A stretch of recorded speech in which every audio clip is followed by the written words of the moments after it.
nada naquele dia. Se pensar bem, parece loucura, né? Lógica humana nenhuma explica isso. Realmente eu vi o impossível acontecer.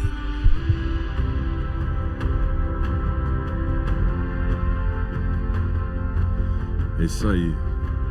Bom dia, gente, tudo bem? A gente... o Tito não estava no videozinho ali falando, né? Poxa, brincadeira. Só porque ele fez 15 anos ontem.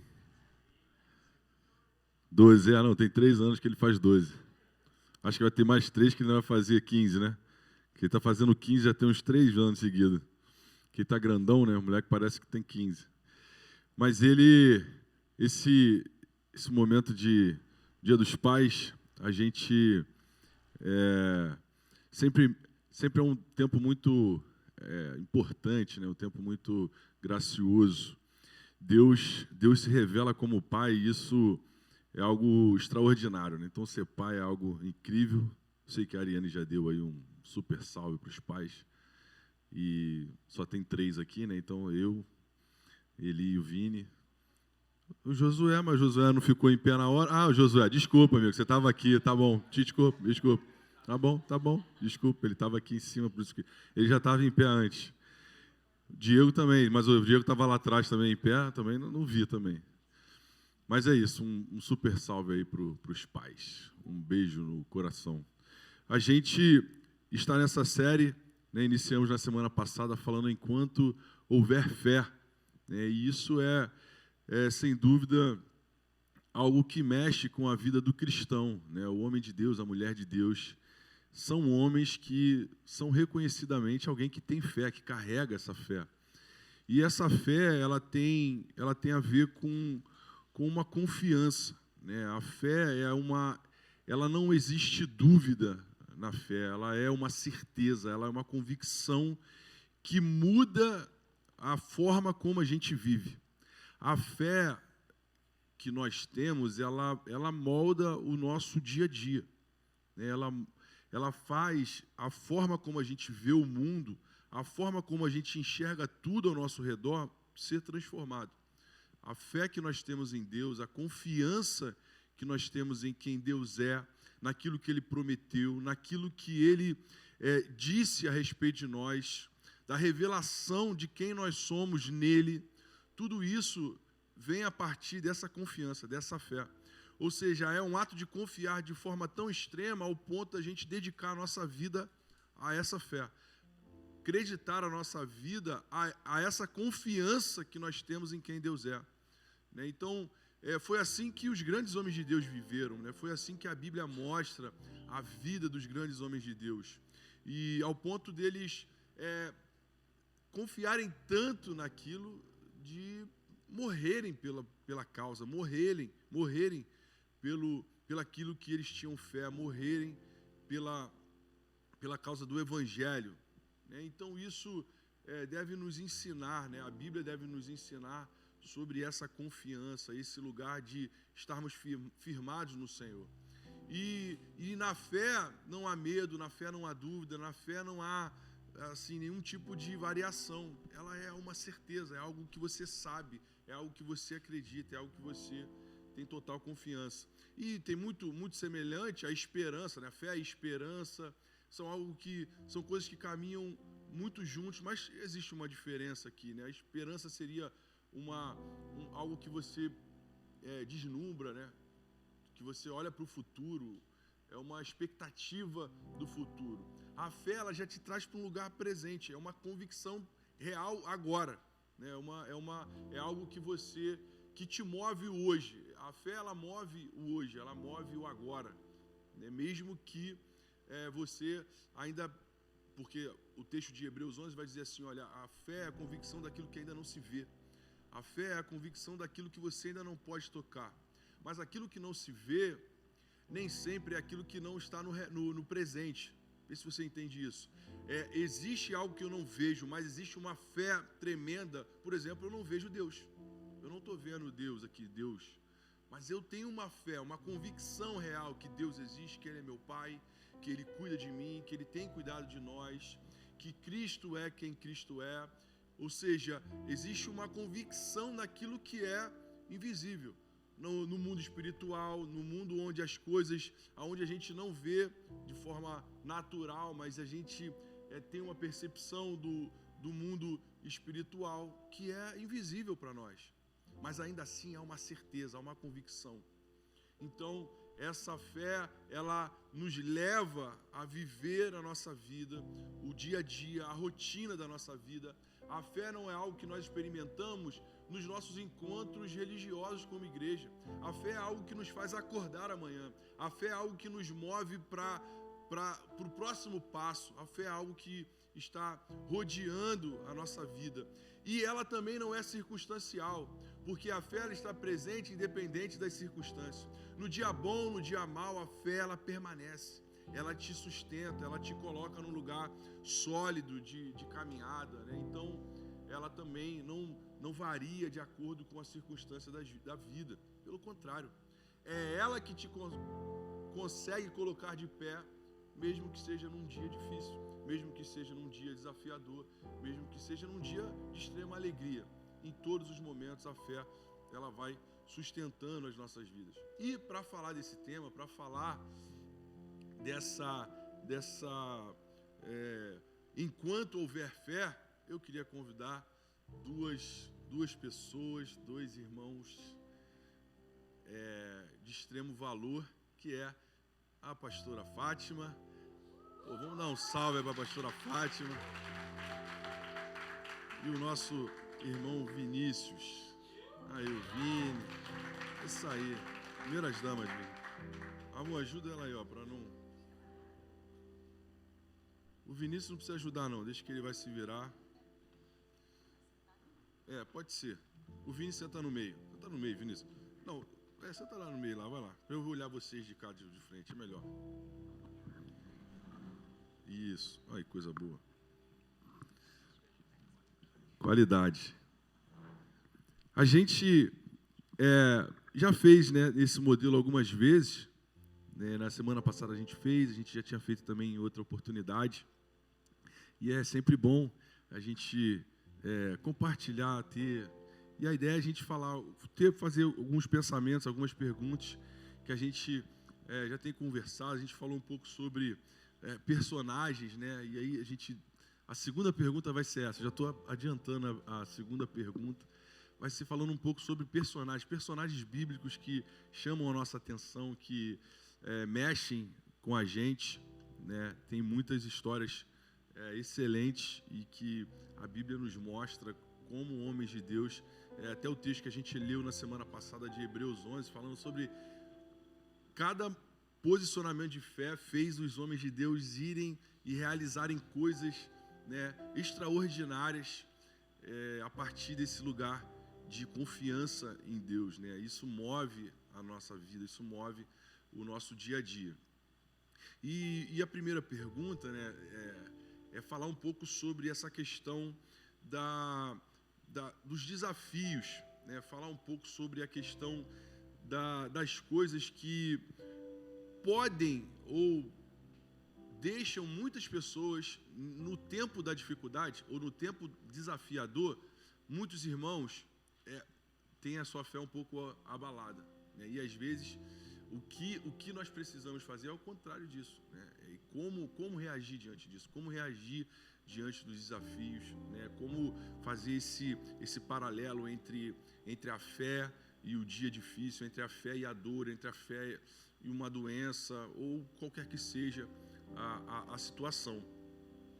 E a gente também tem feito nessa série, a gente teve o testemunho do Diego Garcia um pouco lá, à noite aqui também, mas na freguesia. O Josué também compartilhou um pouco do testemunho dele, né? Então isso é extraordinário, poder ouvir o testemunho de vida das pessoas. Isso inspira a nossa fé, isso move o nosso coração, isso enche o nosso coração de expectativa, assim, né? De desejo de continuar vivendo essa fé.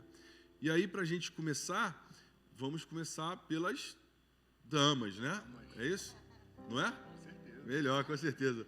O Vini vai passar primeiro para a dona pastora Fátima, lógico. para a pastora Fátima começar. Então fala um pouco nessa direção, assim, né? Como diante dos desafios, como que a gente pode reagir ou deve, o que a senhora entende que a expectativa de Deus também, né, nesse sentido. Fala um pouco sobre isso. Então, gente, eu não posso deixar de falar de fé sem, antes, primeiro, né? Eu acho que a vida é feita de histórias, né? Todos aqui temos uma história. E eu vou falar um pouquinho da minha história, mas eu não posso deixar de falar da minha história sem que eu apresente a você alguém muito importante na minha vida, que vivemos os dois pela fé, tá? Aí eu pedi para o Diego, sabe, colocar aqui alguém que é muito importante, que alguns conheceram. Nós estamos aqui nessa família desde o momento em que a igreja foi abriu, né? Nós abrimos, que nós não conhecíamos os rostos porque a gente vinha de máscara, né? E eu vim com ele, né? E eu queria apresentar para você alguém que foi importante, que pregou aqui, e eu quero contar um pouquinho dessa nossa história de fé, ok? Quem de mim se alimenta? Jesus não estava falando carne, hóstia ou pão. É a nossa mente, é a nossa alma, o que eu venho alimentando a minha alma. A minha alma é sedenta. A nossa alma é faminta.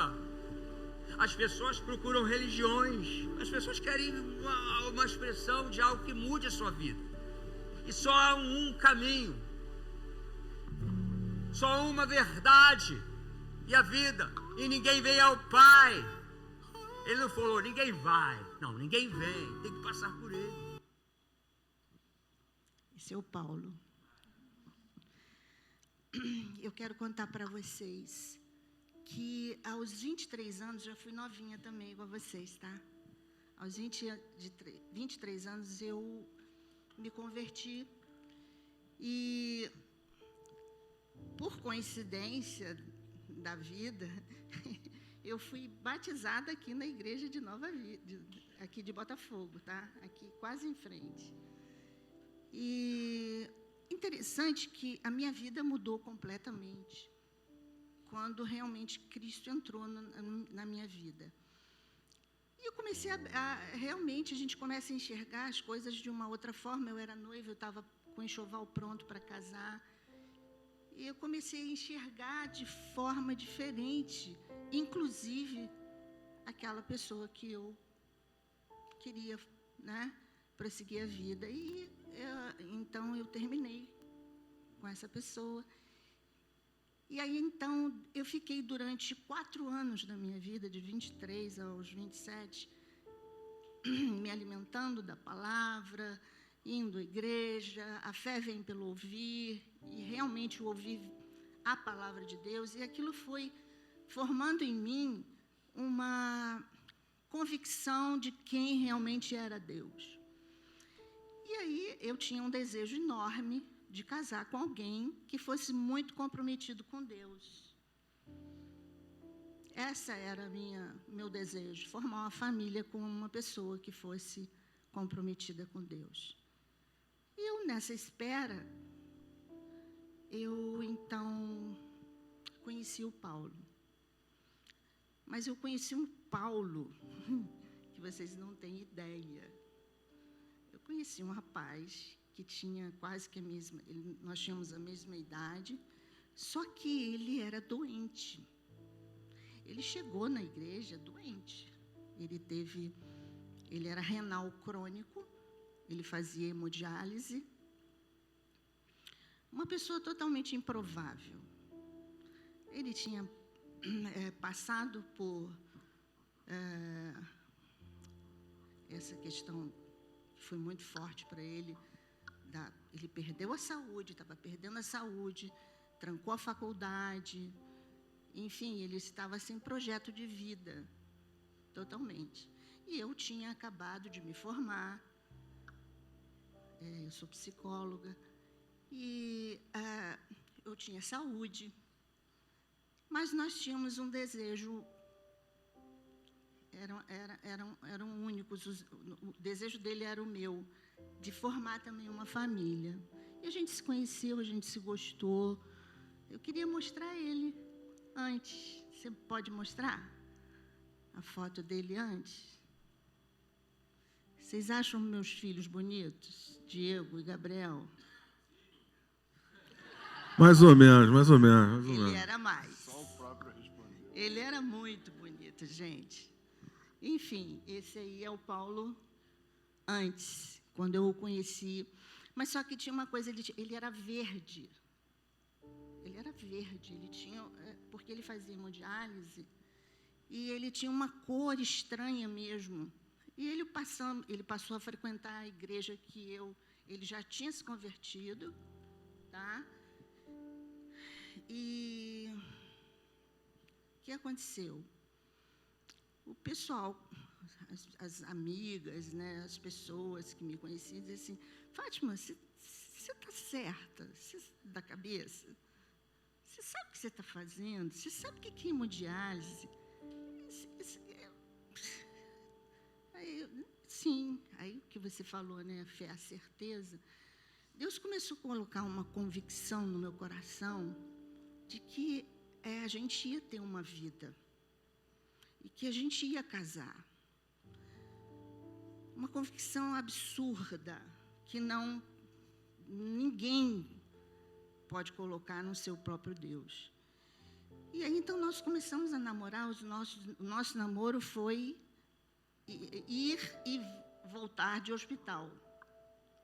Enfim, 11 meses que nós namoramos, em 11 meses,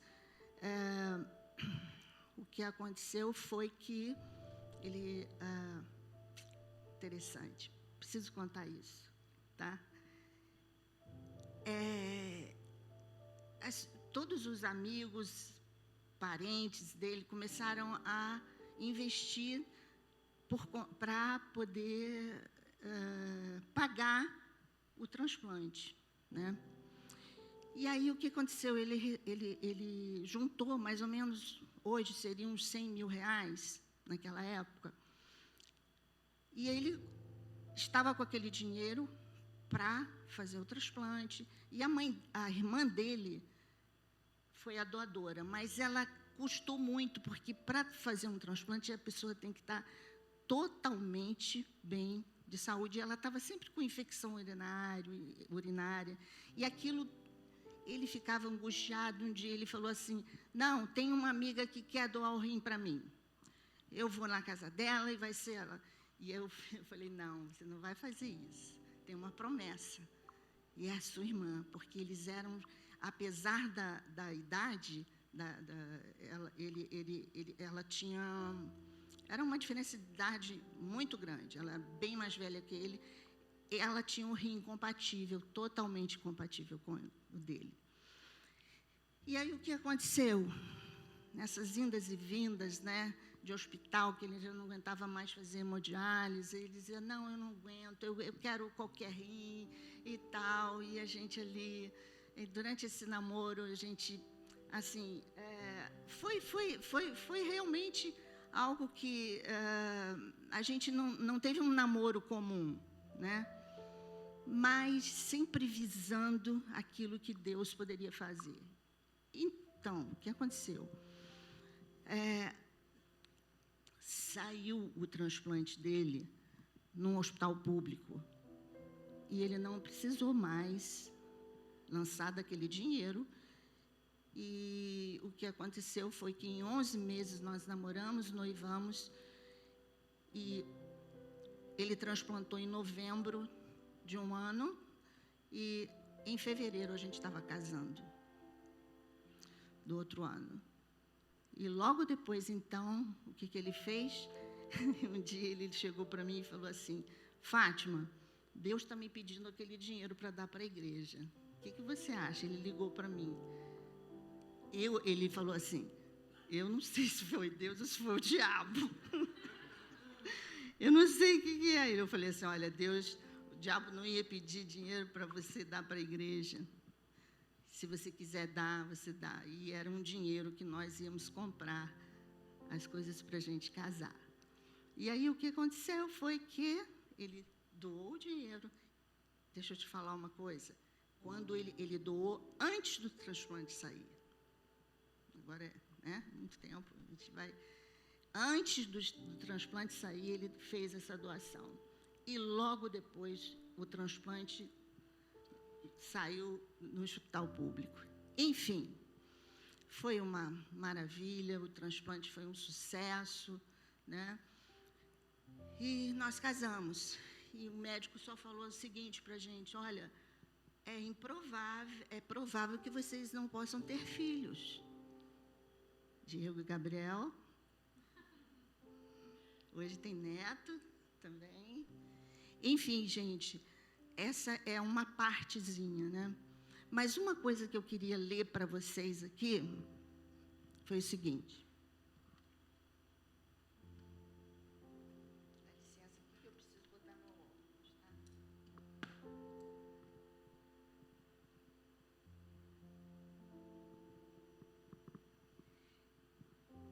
Lógico que para tomar uma decisão dessa de namorar um cara que era doente, que até a família, quando me conheceu, perguntou assim: você sabe o que você está fazendo da sua vida? E então eu tive que falar: Senhor, o Senhor está nisso mesmo? E aí então eu fui, e essa passagem saltou o meu coração de uma forma que parece viva até hoje. Em João 9, que fala assim: caminhando Jesus viu um homem cego de nascença, e os seus discípulos perguntaram: mestre, quem pecou? Este ou seus pais, para que nascesse cego? Respondeu Jesus: nem ele pecou, nem os seus pais, mas foi para que se manifestem nele as obras de Deus. Gente, a convicção que Deus me deu foi tremenda. O pai dele chegava para mim e perguntava assim: ele vai ficar curado? Você acha isso antes do transplante, né? Enquanto a gente se namorava. Eu dizia: vai. E ele vai viver muito. Foram 39 anos de casados. E nesses 39 anos, gente, as obras de Deus se manifestaram de uma forma tremenda.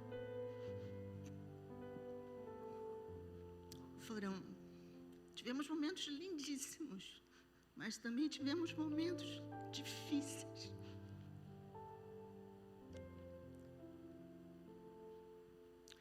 Que as obras de Deus se manifestaram. Então, é uma convicção que a gente tem. Quando a gente se entrega ao Senhor e o Senhor conduz a nossa vida, a gente precisa esperar nele, porque ele é fiel, justo, verdadeiro. Hoje eu tenho saudade, né? 1 ano e 9 meses sem ele. Mas estou melhor, já tive muito mal. Mas é isso, um pouquinho. Eu não sei se paro ou se eu prossigo, porque tem uma coisa muito maravilhosa. Eu só vou dizer isso. Paulo, quando se converteu, ele se converteu através da dor. Ele estava no hospital. E da mesma forma, Deus também falou com ele de uma forma tremenda. E eu quero ler para vocês. E ele vivia com esse versículo no coração, que fica em Jó.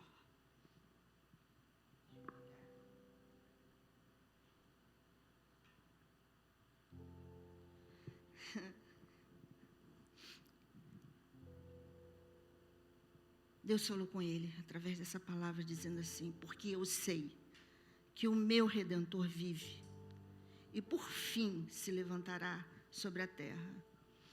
Depois revestido este meu corpo da minha pele, eu em minha carne eu verei a Deus. Vê-lo-ei por mim mesmo, os meus olhos o verão, e não outros. De saudade desfalece o meu coração.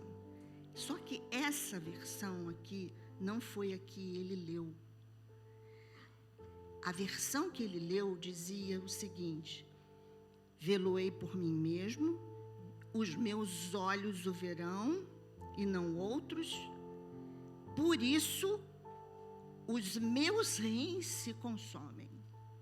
Essa foi a versão, que a gente nem tem mais hoje, essa versão.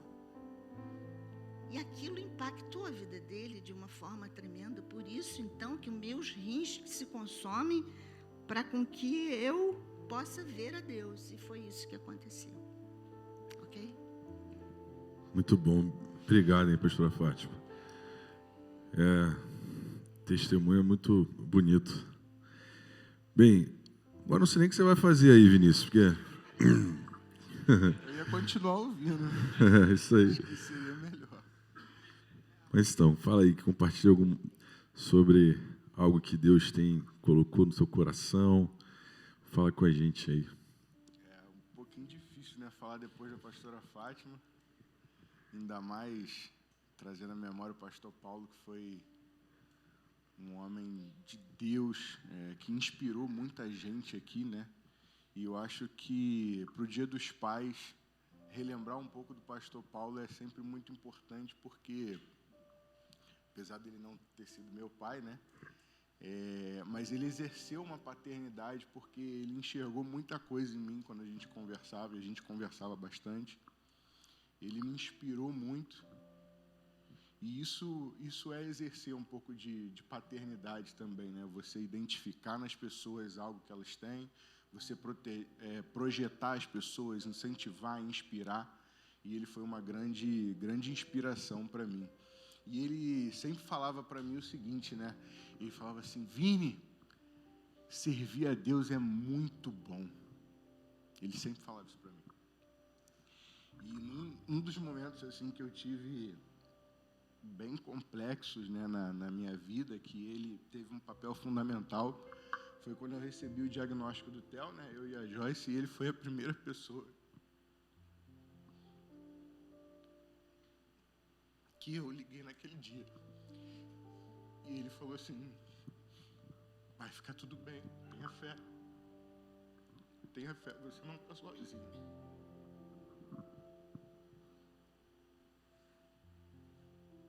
E falar do pastor Paulo é muito difícil. É muito difícil falar de gente muito boa, né, que passou pela nossa vida. E ali eu comecei a exercer fé. Na minha vida, assim, eu tenho alguns testemunhos, né, porque eu não fui uma pessoa tão tranquila durante a vida, né, a trajetória. Mas, nos meus 7 anos, era um carnaval em Rio das Ostras e eu estava com a minha mãe, né, com a família e tal. E eu vi muita fé da minha mãe naquela fase, né? Eu tive uma infecção bacteriana, meningite meningocócica. Para quem não sabe, a meningite ela é uma inflamação no cérebro, né, na membrana do cérebro e na medula espinhal. E em 24 horas eu tive que ser transferido para o Rio. Na época, a minha tia era casada com o meu tio Sérgio, que era um cara muito influente em Rio das Ostras. A gente teve que ser transferido na época de helicóptero, porque em 24 horas, se eu não tivesse o atendimento especializado, eu poderia morrer. E em 48 horas eu já estava no CTI, entubado, rodando vários hospitais para poder achar um médico que era especializado. Porque nem no particular, nem no público, a gente estava encontrando naquele lapso temporal. Era carnaval, uma sexta-feira à noite. E eu estava com febre muito alta, era só eu e minha mãe. E começaram a sair manchas no meu corpo, vermelha. E depois que eu fui internado, né, num hospital que iria cuidar ali, tratar da minha doença, eu perdi o movimento das pernas, dos braços, e eu só enxergava e ouvia. E assim eu fiquei ao longo de 2 meses e meio, né? Meio que tetraplégico ali, vamos dizer assim. Porque eu não sentia minhas pernas, não tinha mais movimento de nada. E eu só ouvia minha mãe orando. E eu não conseguia falar, não conseguia andar, não conseguia me movimentar. E eu lembro que meu avô, ele veio com um radinho de pilha, né? E eu ouvi ali a rádio do R.R. Soares, né? Estou seguindo a Jesus Cristo, nesse caminho eu não desisto. Aí tinha o baixo, né? E aí eu ouvi o R.R. Soares o dia inteiro, assim, né? E eu lembro uma vez que um médico, um japonesinho, ele chegou, depois, eu já estava 2 meses internado, né, nessa situação, e o médico chegou para minha mãe e falou assim, olha, há uma esperança dele pelo menos recuperar os movimentos da perna, talvez do braço não, e ele certamente, ele vai ter alguma sequela psicológica. A minha avó até brincava, né, que às vezes eu era um pouco meio agitado, né, e a minha avó falava, isso daí é por conta da meningite. Eu acho que esse menino não ficou muito certo, não. E eu lembro quando eu fui apresentar a Joyce para minha avó, né? A minha avó falou assim, olha, ele é um pouco nervoso. E eu acho que é por conta da meningite, ele não é tão certo. Aí eu falei assim, caramba, logo agora minha avó querendo puxar o meu tapete, pô, agora que eu consegui, já foi um milagre. Mas eu tinha fé, que Joyce não ia embora por conta da minha avó. E aí esse médico falou isso, e a minha mãe, eu nunca vi assim, depois de um tempo eu recuperei a questão da movimentação, já comecei a falar, né? Foi o primeiro ponto que eu recuperei, foi a fala, então eu já ouvi e falava. E naquele período, mesmo não falando e também não me movimentando, eu nunca vi minha mãe esmorecer. A minha mãe orava muito. Eu nunca vi a minha mãe esmorecer. Ela estava sempre para cima, estava sempre ali junto comigo, me dando força. E passado assim, eu estava 3 meses internado e o médico mudou, né? O médico, e o médico que assumiu o caso, ele falou a mesma coisa. E a minha mãe falou para ele assim, olha, eu não aceito o que você está falando para mim. Eu sei a palavra que Deus me deu sobre a vida do meu filho. Eu sei que você é médico e você é limitado. Mas eu entendo e creio no Senhor que fez a medicina, que te capacitou para você estar aqui. E você vai ver o meu filho saindo daqui muito melhor do que ele entrou, porque ele entrou hoje aqui e já não estava tão bem. E aí, para poder resumir um pouco a história, hoje eu estou aqui, eu corro, eu grito, eu falo, não estou mais tão nervoso, estou bem mais tranquilo. Faço meu jiu-jitsu e eu sou um milagre por conta da fé que a minha mãe teve, que moveu o coração de Deus. E hoje eu recebi esse milagre, hoje eu tenho minha casa, hoje eu tenho minha família e consigo inspirar a vida de outras pessoas com aquilo que Deus fez para mim, né? A gente não guardar, mas a gente passar para frente. E uma história que me inspira muito na Bíblia, né, tratando sobre fé, é a história de Jairo, né, em Marcos 5. Né? E eu entendo assim um pouco da fé, que a fé, a gente vai passar por momentos e situações muito ruins, mas a fé é a certeza que nós vamos permanecer naquele que deu a palavra para a gente, sabe? Ter fé não é não sentir saudade, não sentir medo, não se sentir inseguro, mas mesmo diante de tudo que a vida nos traz, que são essas emoções que eu citei, a gente permanecer inabalável naquilo que Deus colocou no nosso coração. Eu estou com medo, eu estou triste, eu estou sentindo, mas eu sei em quem eu tenho crido. A minha fé, ela permanece inabalável mesmo diante de situações que tentam me abalar, né? E quer falar alguma coisa? Não, pode continuar. E a história de Jairo, ela me inspira, porque Jairo, ele era o chefe da sinagoga, ele tinha status, ele tinha poder, ele tinha uma influência. Mas quando a filha dele começa a adoecer, ele entende a necessidade que ele tem de Jesus. Cara, minha influência não vai curar minha filha. Os médicos, o meu dinheiro, tudo que eu podia fazer eu já fiz. Hoje eu preciso de Jesus.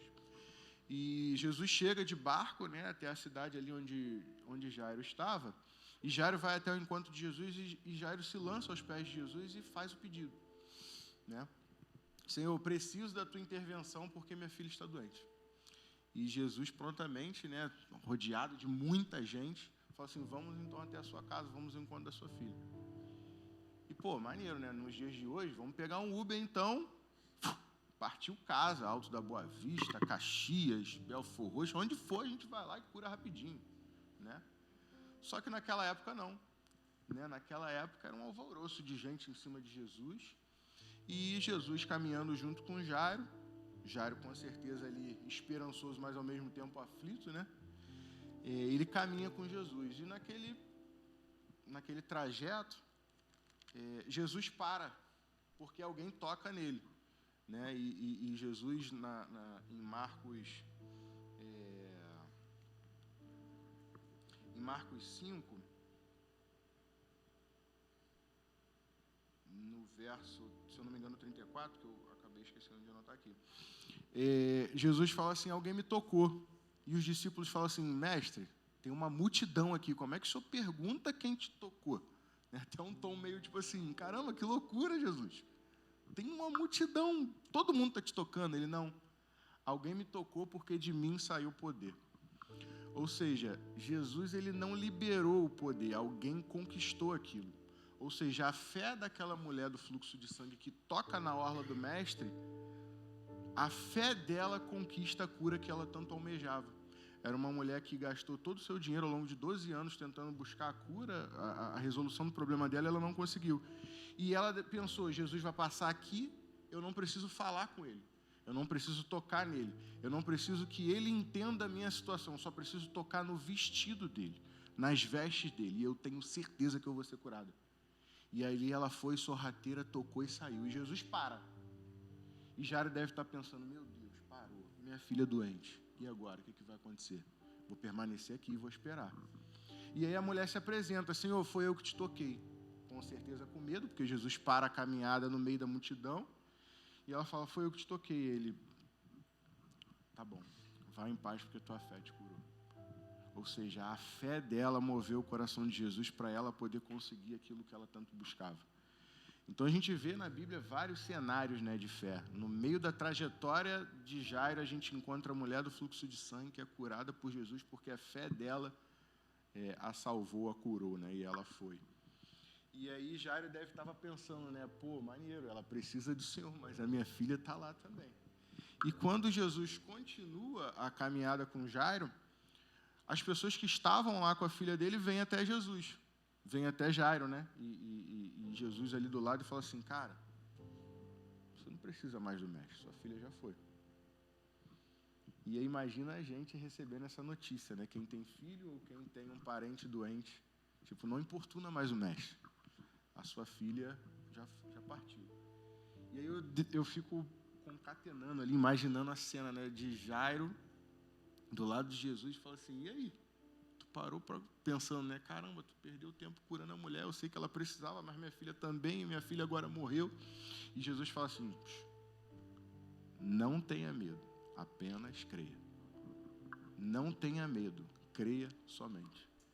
E Jairo, mesmo naquele momento de dor, com aquela notícia muito ruim, ele permanece caminhando com Jesus até a sua casa. Ele não sabe o que vai acontecer.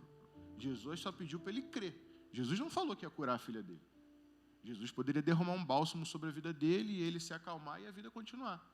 Jesus falou, creia somente. E eles continuaram a caminhada. Então, Jairo, ele ensina um primeiro ponto sobre se entregar aos pés de Jesus e depois, diante da notícia ruim, ele permanecer com fé caminhando com Jesus. Mesmo que a notícia que as pessoas trouxeram era, você já veio até o mestre, você já se lançou aos pés dele, você já pediu e sua filha foi curada. Não, sua filha morreu. E Jesus vira para ele e fala, crê somente. E eles continuam ali a caminhada e quando chega lá, aquele clima de luto, né? E Jesus fala pede para todo mundo sair, só entra Jairo, a mãe, os discípulos, e aí Jesus vai lá e pede para a menina se levantar, ainda passa uma recomendação, alimenta ela que ela está com fome. Ou seja, a fé de Jairo, ela é muito grande, porque até o ponto de você solicitar a Deus o milagre, e o milagre chegar a um lapso temporal de tanta coisa acontecendo. É a multidão que cerca Jesus, é uma mulher que no meio do caminho é curada, e depois vem uma notícia ruim, e nada daquilo dali que abalou emocionalmente Jairo chega ao ponto de abalar a fé dele, e ele permanece crendo até o dia do milagre dele chegar. Então é uma história que me impacta muito sobre fé. Muito bom, muito bom. Bem, são 11h52, está partindo aqui perto do nosso final, mas quer falar sobre algum personagem, pastor? Então fala para a gente terminar. Eu quero falar sobre Maria. Ler aqui rapidinho. Quando Maria recebe, né, escuta aquela voz dizendo que ela é uma menina de 15 anos, virgem, né? E aí, então, ela recebe essa mensagem dizendo, olha, você vai conceber e você vai dar à luz a um filho que chamará pelo nome de Jesus. Este será grande, será chamado Filho do Altíssimo. E então a Maria diz para o anjo assim, como que será isso? Pois eu não tenho relação com homem algum. Respondeu o anjo, descerá sobre ti o Espírito Santo, e o poder do Altíssimo te envolverá e com a sua sombra. Por isso também o ente santo que há de nascer será chamado Filho de Deus. Eu queria só terminar dizendo o seguinte, por que me impacta tanto isso? Porque a gente está falando de fé, eu acho que fé todos nós temos.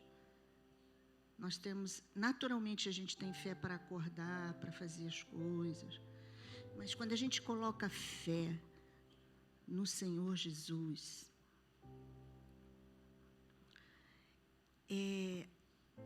você volta à origem daquilo que se perdeu lá no Éden, que foi o contato com o Deus Criador da minha vida, da tua vida. E quando Deus tem um propósito numa vida, e Ele sempre tem, né? Ainda que não aconteça, eu gostaria que o meu marido estivesse aqui, mas não aconteceu. Por quê?